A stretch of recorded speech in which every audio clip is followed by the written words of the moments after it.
So hello guys, welcome back. कैसे हैं आप सभी? स्वागत है आपका एक और नए वीडियो में। गाइस, जैसा कि आप सब सभी जानते ही हैं कि आपके एग्जाम्स बहुत नियर हैं, तो गाइस आज मैं आपके लिए लाया हूँ यूनिट 2 का चैप्टर 6। तो गाइस, हमने चैप्टर 5 कंप्लीट कर लिया है, जिसकी स्टार्टिंग थी यूनिट 2 से। और चैप्टर 1 2 3 4 जो यूनिट 1 का पार्ट है वो भी हमने कंप्लीट कर लिया है। आप चाहे तो हमारे चैनल पे जाके देख सकते हैं। तो आज है लेसन 6, मेमोरेंडम ऑफ एसोसिएशन। इसके बारे में हम जानेंगे, जिसे आप कंपनी का संविधान कहते हैं। तो इंट्रोडक्शन में भी वही चीज लिखा है। द मेमोरेंडम ऑफ एसोसिएशन, जिसे हम MOA भी बोलते हैं, is most important document requires to register a company. हाँ, तो ये कंपनी को रजिस्टर करने में बहुत बड़ी भूमिका निभाता है। As per section 2 sub section 56 companies Act 2013। इसके बिना कंपनी इलीगल होती है। इसके बिना अगर आप कोई कॉन्टेक्ट करते हैं तो मान्य नहीं होते। तो गाइस, इसी के साथ हम आगे बढ़ते हैं। तो हम इसके आगे अंदर जानेंगे, इसके अंदर कंटेंट ऑफ मेमोरेंडम के बारे में, जो कि सेक्शन 4 बताता है कि मेमोरेंडम में क्या क्या चीजें होती है। According to section 4 of the Companies Act 2013, the memorandum must be in the format given in the tables A to E schedule 1 and it must include the following 6 clauses. तो यहाँ पे आपको 6 क्लॉजेस मिलेंगे, जिसके बारे में हम डिस्कस करेंगे। तो पहले है आपका नेम क्लॉज। इसके ऊपर हम जानते हैं, पहले इसका जो एक्सप्लेनेशन है उसे हम पढ़ लेते हैं। This clause contain the legal name of the company. A private company must ends with the word private limited and a public company with limited. The name must be unique and not similar to any existing company name as per Rule 8 of the Companies Rules 2014. The name must be approved by Central Registration Center CRC।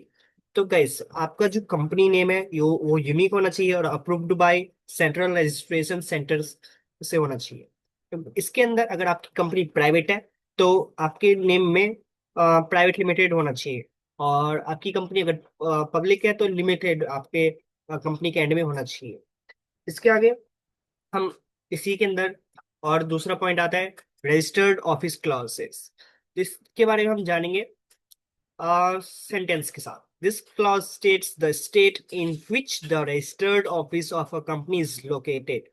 This is important for determining the legal jurisdiction of the registrar of a company ROC as per section 12. The full address of the registered office must be filled with ROC with 30 days from the date of incorporation using Form INC 2022। तो guys, अगर आप अपने company का address change करते हैं तो आपको ये विद इन 30 डेज के अंदर ROC को इन्फॉर्म करना पड़ेगा कि आपका फुल एड्रेस क्या है। इसके बाद हम ऑब्जेक्टिव क्लॉज के बारे में जानेंगे। This clause defines the purpose for which the company is formed according to section 4 subsection 1 subsection C। It must clearly state main objects. इसका जो मेन ऑब्जेक्ट है उसके बारे में हम जान रहे हैं। The primary business activities of the company. यहाँ पे हम एक एग्जाम्पल के साथ समझेंगे। मान लीजिए आपका बिजनेस है, वो कपड़ों का है, लेकिन आप और आपने इन्वेस्टर से उसी बेस पे आपने इन्वेस्टमेंट भी ली है, लेकिन आप तुरंत उसमें चेंज कर रहे हैं, आप शूज का बिजनेस कर रहे हैं। तो आप ऐसा नहीं कर सकते। जो आपका मेन ऑब्जेक्टिव है वही आपको फॉलो करना होगा, क्योंकि अभी आपने इन्वेस्टमेंट ली है। अगर आपने इन्वेस्टमेंट नहीं ली होती तो आप ये ऐसा कर सकते थे। इसी के आगे हम अंदर जाएंगे। ऑप्शनल एक other object. Wider activities the company में pursue general for public companies. Any activities outside the object clause is considered ultra virus and is void। Okay, तो यहाँ पे भी लिखा है अगर आप कुछ एक्स्ट्रा एक्टिविटी करते हैं तो वो void है, वो इलीगल है। लाइबिलिटी क्लॉज, इसके बारे में हम जानेंगे। लाइबिलिटी, जिसे आप उधार बोलते हैं। This clause describes the liability of the company member. In a company limited by shared liability is limited to the unpaid amount on shares. In a company limited by guarantee, liability is limited to the amount the member agrees to contribute in case of winding up। In a unlimited company members have unlimited liability. तो ये बात तो आप जानते ही हैं कि limited company में limited liabilities होती है शेयर होल्डर्स पे, और अनलिमिटेड कंपनी में अनलिमिटेड लाइबिलिटीज होती है। इसके बाद हम कैपिटल क्लॉज के बारे में जानेंगे। This clause states that authority authorised share capital of the company and its division into different types of shares. It mentions the total amount of capital member of shares and the nominal value per shares. Example, यहाँ पे 10 लाख का example दिया है। 10 lakh dividend into 1 lakh equity shares of 10 rupees each। 10 lakh का dividend है, तो जो 1 lakh equity shares है टोटल कंपनी के पास, उन सब में वो 10 रुपए के हिसाब से बढ़ जाएगा। Subscription clause. This clause contain the name, addresses, and signature of the first subscription founder. It shows their intention to form the company and the number of shares they agree to take. At least two subscribers are, are required for a private company and seven for a public company.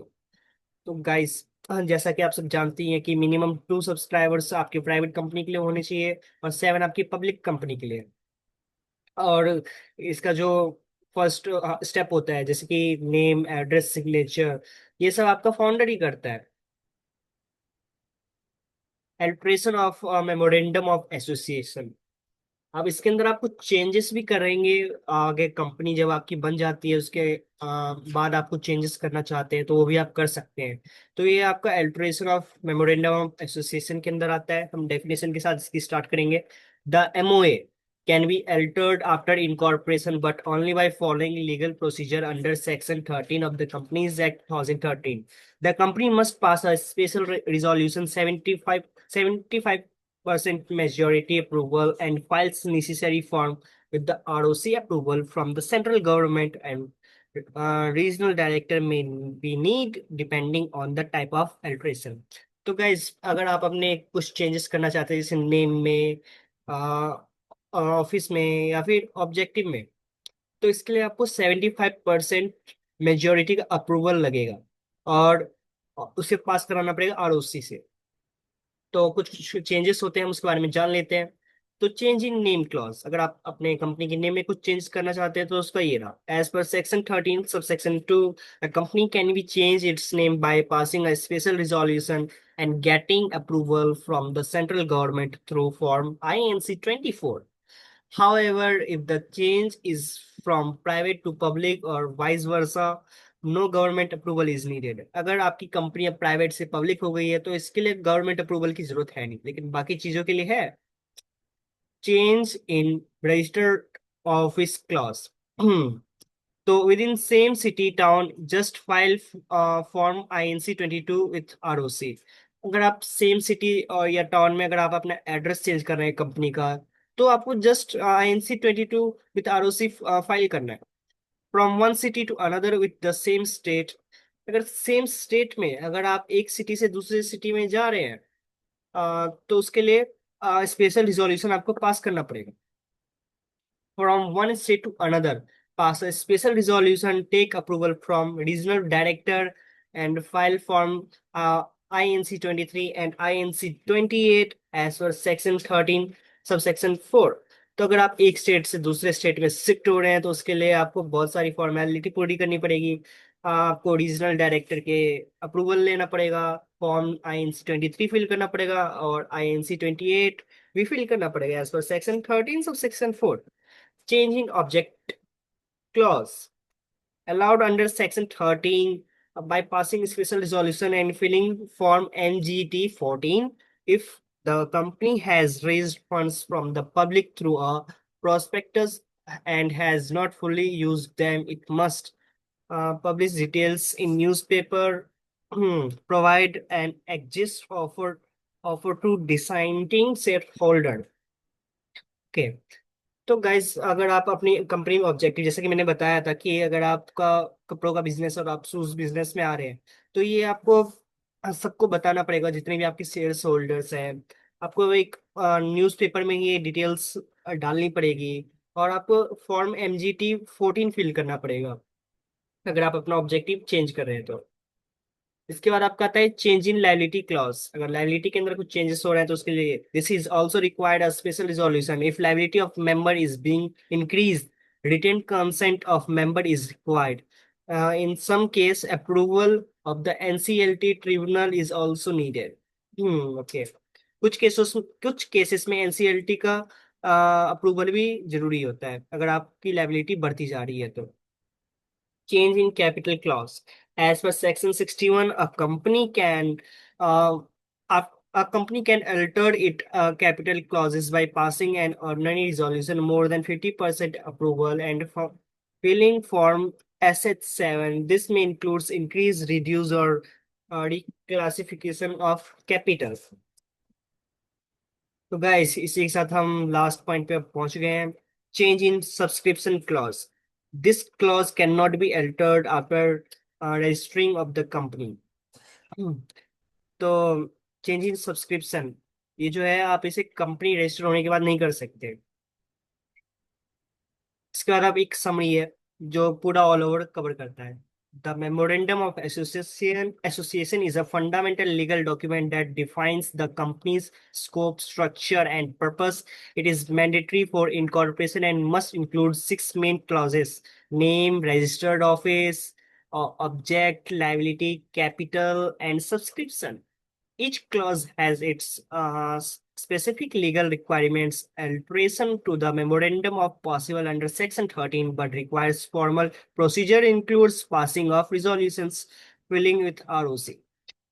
तो guys यहाँ पे कुछ most important question है जो कि ये पूरा chapter cover करता है और इसी में से आपके पेपर में भी आ सकता है। तो पहला क्वेश्चन है हमारा, what is memorandum of association? Why is it considered the charter of the company? Explain the six essential clauses of the MOA under section 4 of the Companies Act 2013. Discuss the procedure for altering the registered office of a company from one state to another. What are the rules for changing the object clauses of a company that has raised funds from the public?